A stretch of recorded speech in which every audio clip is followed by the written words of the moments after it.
Orte mo. May knife? Hindi, Daddy Nilo, malamig na.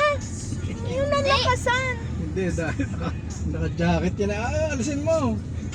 Ay, tara, mag-focus na naman yan. Guys, huwag kayo mag-subscribe. Ay, wag ano dyan, follow. Bakit? Bakit wag mong follow kay daddy? Kasi video ng video kung saan saan. O, tapos, Wala naman dahilan. ano pa sasayin?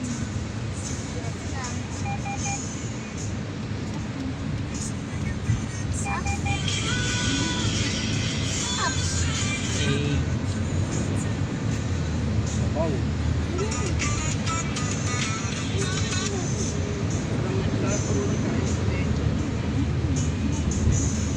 Yeah. Sa Facebook mo, natin masarap. Ikwan mo yung tuyo ay masarap din. Sungit ng batang kapo. Basher talaga.